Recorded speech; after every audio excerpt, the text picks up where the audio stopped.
સીતારામ બધાને, હું દક્ષાબેન ડી સોલંકી સુરતથી.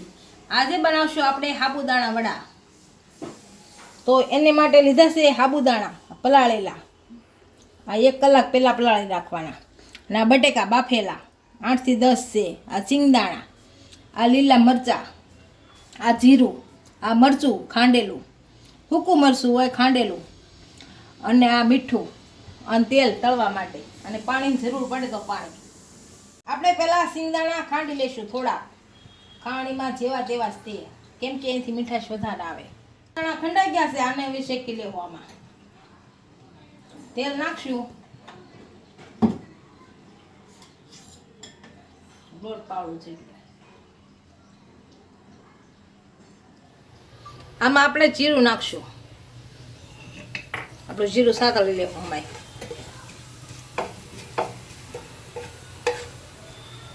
આમાં સિંગદાણા નાખશું.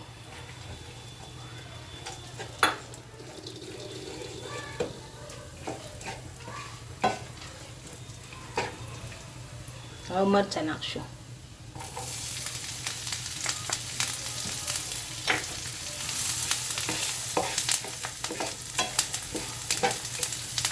હવે સિંગદાણા બધા નાખી દઈશું. આને શેકી લેશું હમાય. આની સુગંધ સરસ આવશે શેકાશું ને એટલે.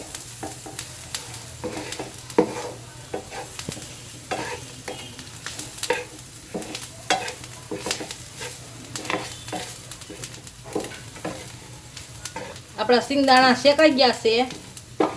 હારા સુગંધ બહુ સરસ આવે છે. હવે આને કાઢી લઈશું આપણે. ગેસ બંધ કરી.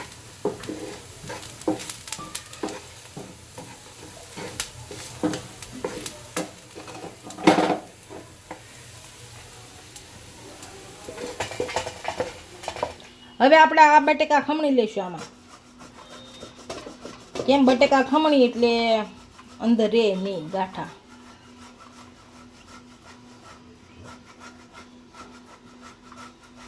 જો આ રીતે ખમણવાના છે. બધા ખમણી લઈશું આ રીતે.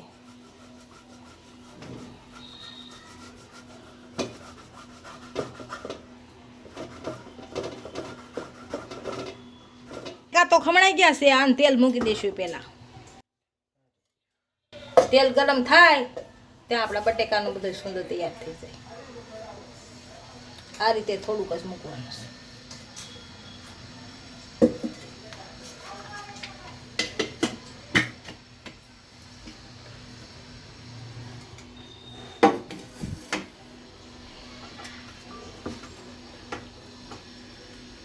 આપણે તૈયાર થઈ ગયો છે.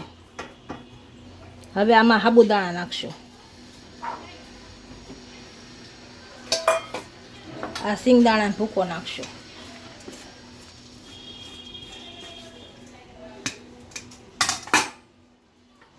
આ મરચાં નાખશું.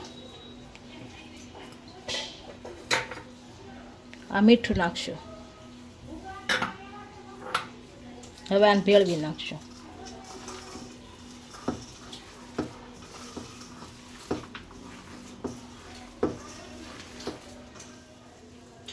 આપણું ભળી ગયું છે. અને એક લુવો લઈ લઈશું.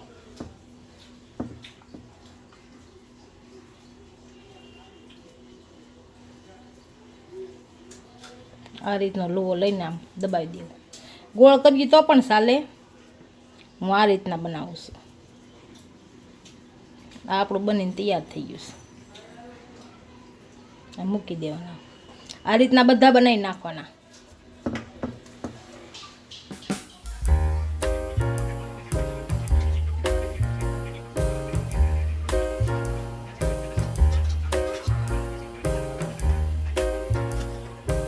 આપણા વડા બની ગયા છે. આને તળી લેશું.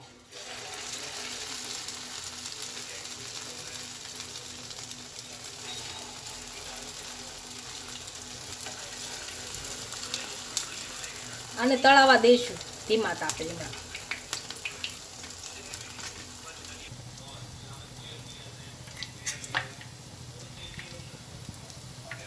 આને હવે ફેરવી લેશું. બાજુ રાખીને કંઈક થોડું હળું દન ફેરવશું. ખાવ આમ હળું દન ફેરવવાનું. ખાવ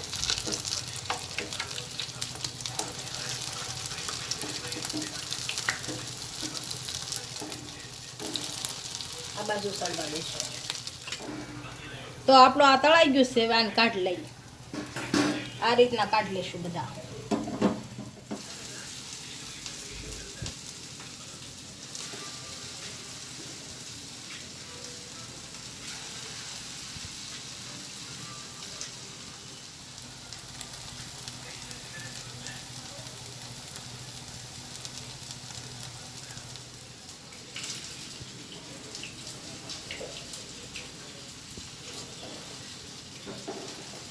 આપણા સાબુદાણાના વડા તૈયાર થઈ ગયા છે. એક ડીશમાં સર્વ કરી લઈએ.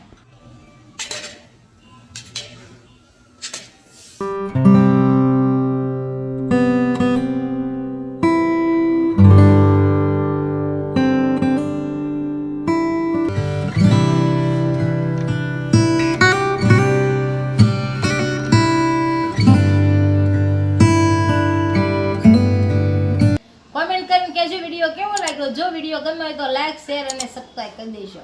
મળીએ નવા વિડીયો સાથે. ઇન્સ્ટાગ્રામ અને ફેસબુક પર ફોલો કરવા નહીં ભૂલતા.